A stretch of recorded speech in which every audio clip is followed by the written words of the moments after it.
Hey guys, what's going on? Andrew coming at you, and here are 5 ways I am more Swedish than I am American. You see, when you move to another country by yourself, you go through all of these different stages of culture shock where eventually things don't make sense, but you think everything's fun and exciting. And then you don't get frustrated with everything, you get a little bit upset, and then you start to accept a little bit more about where you live, and then you accept the rules and you drink the Kool-Aid, and then eventually you just feel like you're a part of the culture. And through that, I've changed many, many times. And here are the 5 biggest changes that I can notice, or people have spoken to me about this, or I just noticed myself. And number one has to be that I talk way more quiet, or I'm much more quiet now than I ever used to be. And this is one of the first ones that a lot of Americans will say when I go home. They'll say to me, "Wow, Andrew, I noticed that you speak more quiet." And I started thinking about it more and more. And here's the couple reasons why I think so. First, American itself is very, very loud because when I go back to America for the first time, I'm always overwhelmed by sound.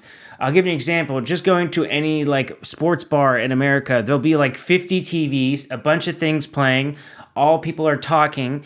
And in American English, a lot of times you keep talking before the previous person ends. So a lot of times you start talking over each other. That I'll go to like a bar and I'll just be overwhelmed by sound. I'll almost like get a headache. I still remember this one time I went to an Apple store in the States to get a battery replaced in my phone. And it was my first day back in America, and I almost had a panic attack because of how stressed I got from hearing all the sound. What I've noticed is when I go back to America, I adjust after like 3 days, but the first couple days, I'm so hyper aware of all the sound. And like I said, people just say to me that I speak more soft, and I think it has to do also in Swedish. When you're speaking Swedish, it's like I mentioned about Americans talking over each other. Someone in Swedish speaks, there's a pause, and the next person speaks. Maybe it's not that exact way. If you're at a bar or something, some Swedes will talk over each other a little bit, but for the most part, that's how the language works, and it allows Swedes to be able to communicate and not be super loud. Like if you're walking around the streets here in Sweden, you're gonna just hear quiet. I mean, even the dogs are quiet. It's crazy. But you'll definitely notice a difference in sound levels. And it's one thing where I feel like I'm more chilled out in Sweden because it's just, in general, not that loud. Number 2, and this is going to be one I might get some heat for, but I'm more socially awkward here. So what I mean by that is like the longer I've stayed in Sweden, the more of like the jantelagon, which basically is like an old story that they have about how nobody's supposed to be better than anyone else. But I feel that this kind of has the opposite effect to it where in Sweden, I'm so focused on being a part of the group and not standing out that anything can make me more socially awkward. So I'll be awkward if I have to talk to someone in town or if I get nervous if I have to talk to people. I just noticed that I'm more hyperly aware. And in some cases, I can be more socially awkward if I feel like I'm standing out. And even something as simple as someone just coming up and talking to me sometimes can be very stressful. Just because of being in the culture, which is so crazy to me because in America, people talk to people they don't know all the time. I have to be hyper aware that I can be more socially awkward at times, but I think it's one of the sad things that's happened to me after living here, but it's just the real reality of it. I'm more socially awkward.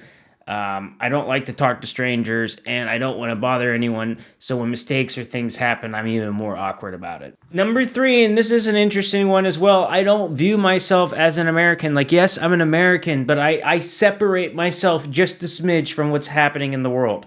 So I will view myself as an American, but as an American that's lived abroad for a long time, that I'm able to like separate myself. And then I had to be reminded of myself that I am American as well. And I don't know if I do this because of all the craziness that's happened in America over like last 4 or 5 years. Maybe mentally it was more healthy for me to be able to separate myself a little bit from the craziness going on, so I didn't have to feel like a crazy American too.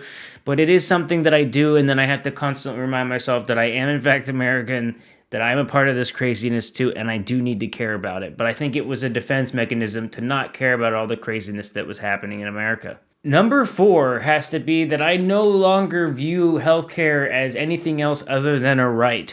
So living in Sweden has changed my view on healthcare and how healthcare is a human right, that everybody should have it, and that the way we do healthcare in the United States is completely messed up, and that our taxes aren't going where they're supposed to be going. So living here, I see that the healthcare system works. That doesn't mean that Sweden doesn't have challenges. That doesn't mean that the healthcare system here works perfectly. No, there's problems with the healthcare system and it needs to be addressed and fixed. But at the same time, when you're sick and then you go to the doctor, then you get the help you need, and then you don't have to worry about going broke. You don't have to set up a GoFundMe page in order to be able to pay for your medical bills.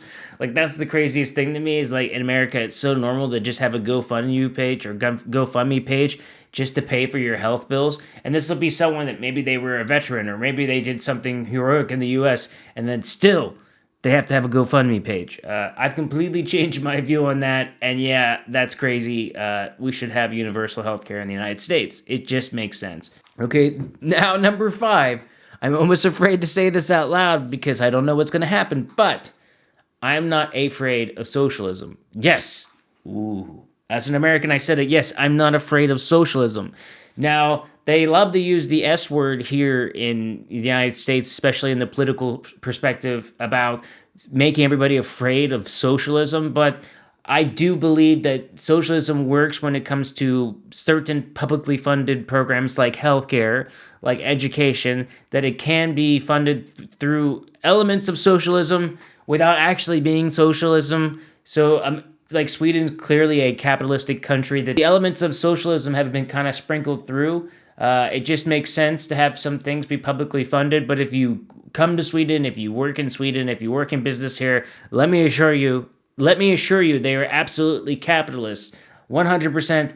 People here are about making money too, so you do not have to be afraid of this socialism word. But in the United States, it's often used as a word to cause fear, because people tend to fear things they do not understand. And if you're trying to make people feel fearful, you talk about things. You use these buzzwords like socialism, and what does it do? It scares people. Well, I've lived here long enough that it doesn't scare me. You can't scare me that easily.